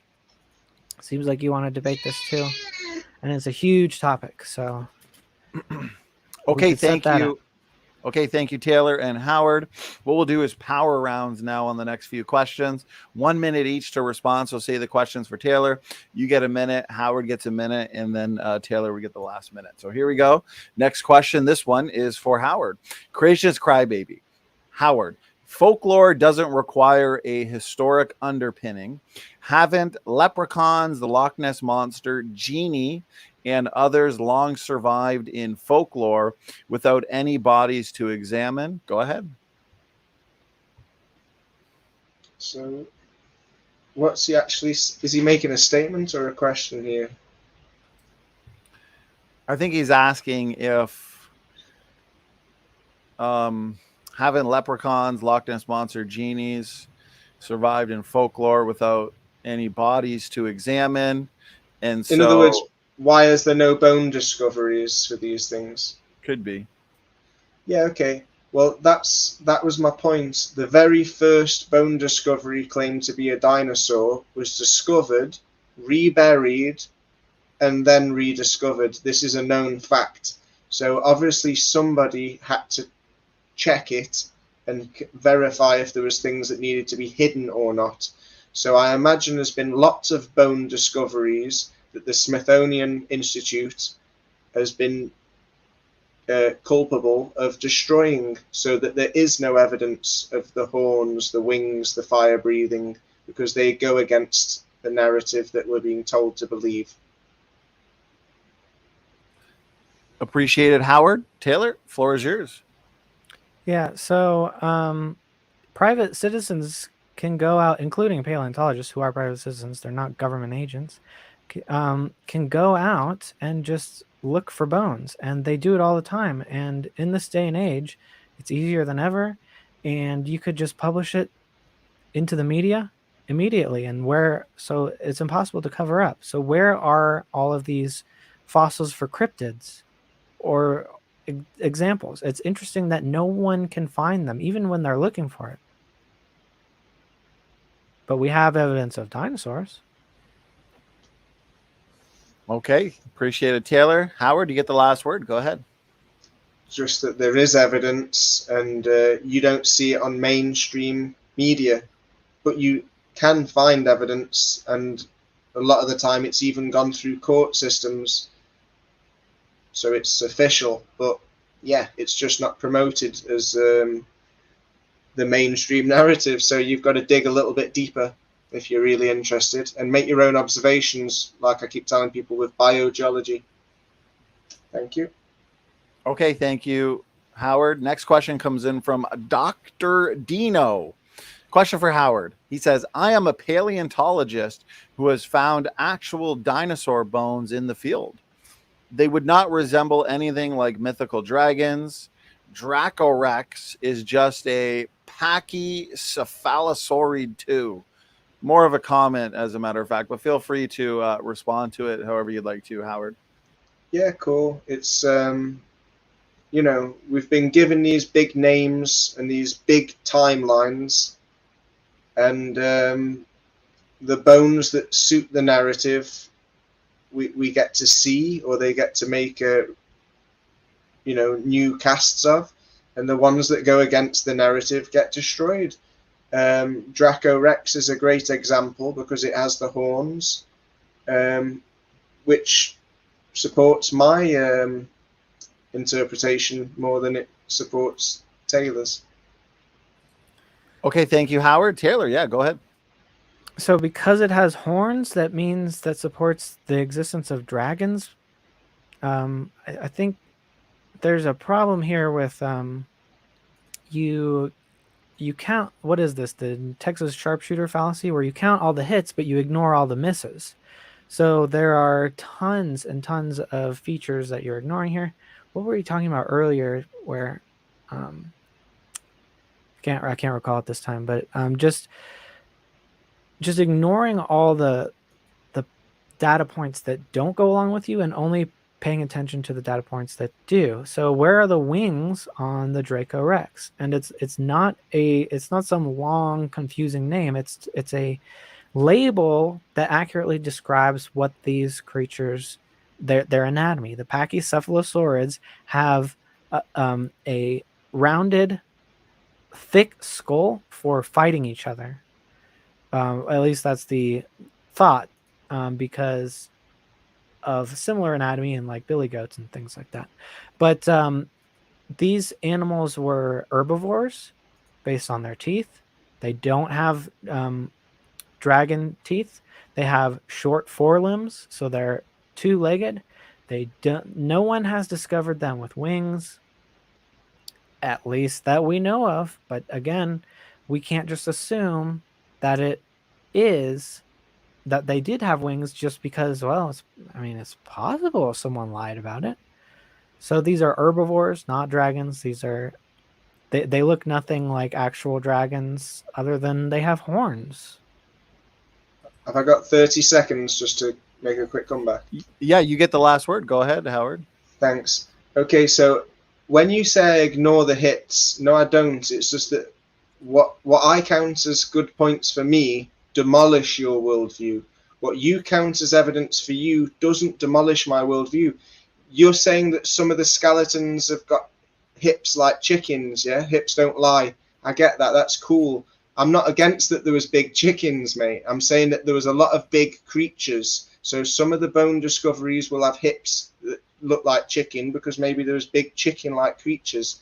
Just like we see hammerhead sharks and different types of sharks that look completely different than other sharks, yeah? Well, there's supposedly dragons that were walking on land, dragons that were flying, and dragons that were swimming. So there's different types of dragons. So obviously there'd be many different types of skeletons just in that one creature. But like I said, you can have your big chickens. I just don't believe they came from lizards originally. Okay, thank you, Howard. Next question comes in. Bubblegum Gun, $2 super chat. Question for Howard. Howard, the flood is in the Quran. Does that mean that the Quran is true? It's a good question. There's things in the Quran that are definitely contradictory, like the whole idea of having free will and then being able to marry a 6-year-old and even under. So the Quran as a whole, I definitely don't believe is true, but I do believe that the best lies are 99% true.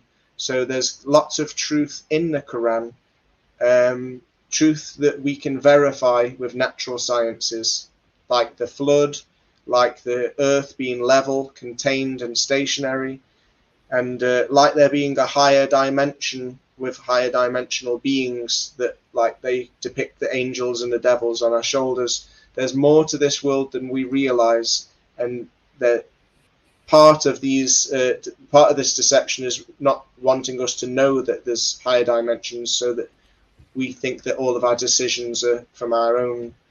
We don't like the idea that our thoughts are not our own. Okay, thank you, Howard. Taylor, floor is yours. Well, it's a good question, and I appreciate you saying that there are moral problems in the Quran, but I would push back and say that for very similar reasons, I wouldn't believe the Bible either, because of course the Bible promotes slavery and genocide and all kinds of horrible things for women. And so on that same route, I would say, even if we grant the flood, that still doesn't prove the Bible true, because we can still reject it on those moral grounds. And maybe the Sumerian myths are actually true. Okay, thank you. You get the final word. Go ahead. Just to say quickly, this isn't my debate. I don't know enough about this, but I have heard people explain that slavery in the Bible is only talking about times of war, and that rather than kill a woman, it's better to take her as a slave and look after her. That's one of the latest debates I heard, that slavery in the Bible is not anything apart from times of war, and that when God told, I think it was David, to go and kill all women, children, and animals in a city, it was because they were hybrid. They were from the fallen angels. They were not human anymore. They were chimera, or however you pronounce it. They were not God's creation. So they were abominations. They were evil by design.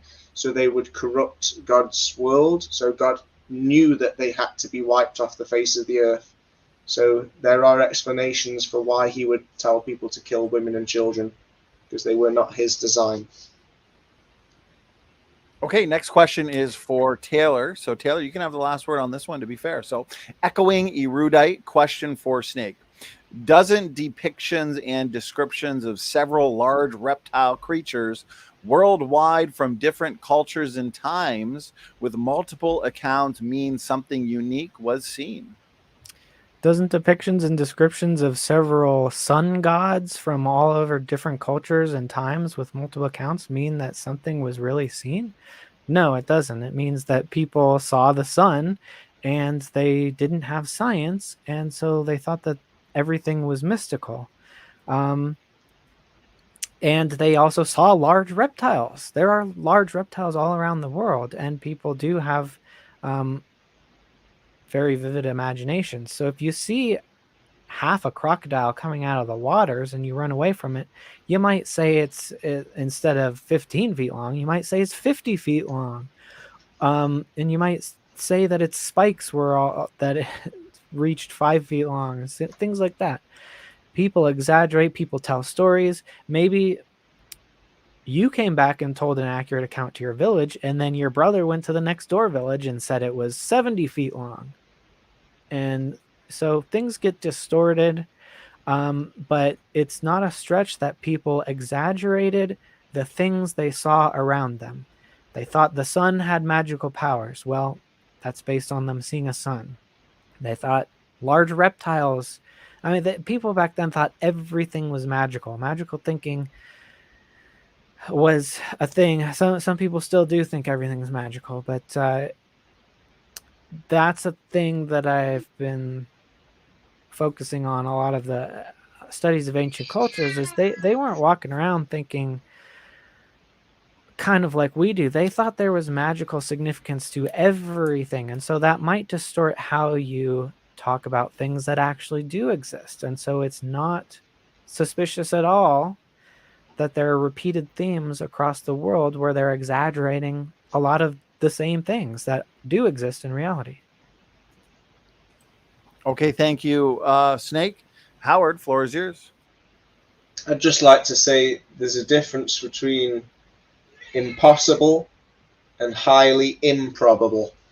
It's not impossible that people in different parts of the world would all depict the sun and the moon and the other planets, which we call fallen angel, wandering stars, fallen angels. It's not impossible that all of these different cultures at different times throughout history all personified these celestial beings, but it's very improbable. It's very, very improbable that so many people would depict the sun being a being of some type that has a consciousness, as an effect that could manifest in the flesh in maybe different times in our history as a demigod. It's very improbable that so many people would depict these same things having the same characteristics, like we see with the Statue of Liberty, Helios, and many other statues that have all got the sun rays coming out. Very, very improbable that they would all have the same depictions. But yeah, it's not impossible, I'll give you that. Okay, thank you, Howard. And Taylor, you get the last minute to respond. Go ahead. Well, it's not that it's not just plausible, but it's factual that these people told stories and exaggerated things, because we know the sun is not a demigod. And I'm not sure how that fits into your theology, where it seems like you believe in a single creator God, but we know the sun is not conscious or a demigod. So yes, it is a fact that these people exaggerated and assigned traits to the sun that weren't there, and they all did it apparently independently, although there were cultures that lived next to each other, shared ideas. But this is kind of a problem I noticed in the debate as a whole, is you kind of take things in the opposite direction too, where you say something is possible, therefore it's actually probable, therefore it actually, yes, it did happen, in fact, with quite great certainty. So there doesn't seem to be a very good standard of what actually is good evidence and what is not good evidence, and where on that scale we should place individual evidence, whereas it seems like the tiniest amount of evidence and conjecture becomes full-blown. This is almost certainly what happened, because if if certain people report voices, well, therefore it actually is interdimensional beings. So it seems like there's leaps in logic going around, that people report similar things in mythology. Therefore, it actually is real, even though we can check. The sun's not a demigod. There are no dragons wandering around. There are no unicorns wandering around. So we have to apportion our confidence that way. Okay, thank you, Snake, for the final word. That was your question, so we'll give you, again, the final word. Okay, gentlemen, that wraps up the audience Q&A, as we have run out of time here. But I do want to give you both the opportunity for some quick, let's say up to a minute, final words, final thoughts. Fun debate, definitely an interesting topic, dinosaurs versus dragons. And so I do appreciate the time, Howard and Taylor, that you've given to us to debate this topic. So, Taylor, why don't we start with you? Quick final words, final thoughts, and again, thanks for doing this. Yeah, thank you. So I don't know what assuming any of these conspiracies are even remotely plausible, based on the scant evidence, if any. What does that have to do with anything? If people thought that dragons weren't real, therefore atheism, I don't understand. There's a lot better ways to spread atheism than that, and people don't point to there are no dragons, so you shouldn't believe in God. That's not what atheists argue along at all. And so we need evidence for these conspiracies. We don't have any evidence. We have some evidence for some conspiracies, but then again, this is the problem: is you take an inch and go a mile. So the fact that there are some conspiracies, and I'll grant that there are conspiracies in big pharma, therefore the entire world is in on this interdimensional conspiracy. It doesn't follow. So your only evidence, I asked you multiple times, how do you tell the difference between stories and actual cryptids that really existed? Your answers were scripture, which is just circular. How do you tell the scripture is art or mistakes or whether it's real? And the only other answer was, well, they wanted to be taken seriously. So why would they lie, basically? Well, they might not have been lying. They might just be mistaken. And again, we're back to the original problem. People mistook things all the time. They mistook manatees for mermaids. So how do we tell the difference? Howard has no way other than conjecture. So we're left only with the evidence that we actually have, which is the dinosaurs. Okay, Taylor, thank you for the final words and final thoughts. And again, thank you for participating in this debate. Howard, over to you. Thank you as well for doing this debate. It was your first time here, and so I appreciate you being willing to jump into the debate octagon on this topic. So, Howard, we'll hand it to you. Final words, final thoughts. Go ahead. Thank you. Thank you so much for having me, Donny. And thank you, Taylor, for taking the debate topic seriously. It's not everybody's cup of tea. It's pretty out there compared to what we've been told to believe.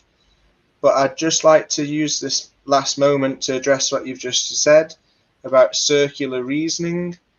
I'm totally against that, because I'm taking different pieces of evidence from different locations and different times, and I'm making an accumulation. I'm joining dots, and I'm seeing the evidence in scripture and saying this evidence in scripture matches the artifacts, it matches the myths, and it matches the things we can find with our own fingers. So I would say that yours is more circular reasoning, because you only have one source, the academic system and the museum beliefs. Now, you speak as if everything that you have learned is definite. When you say that we know that the sun isn't a demigod, when you say that we know these things, you're speaking with such authority, it shows me that you're very close-minded, where in comparison, I'm not speaking like I know what shape the earth is, or I know what these bone discoveries were. I'm saying that I'm investigating things that support skepticism and support investigation. I'm recommending that you and everyone else that's interested in knowing if there was a worldwide flood does a bit of investigation into biogeology, looking at smooth stones and rock formations in general. And then they can, thank you, and then they'll have evidence to weigh what they want to believe. And just to answer one last time, why do dragons matter, a conspiracy about dragons? Because the devil is known to be a dragon in the Bible, in the Garden of Eden as a serpent, and in all of the other cultures, the devil is very known as being related to dragons, serpents, lizards. So it's a lot of reasons why dragons would be concealed, but there's the biggest one, the devil himself. Thank you so much. Okay, Howard and Taylor, thank you for the final words, final thoughts. Again, thank you for giving us your time for this debate. And to the audience, thank you for tuning in.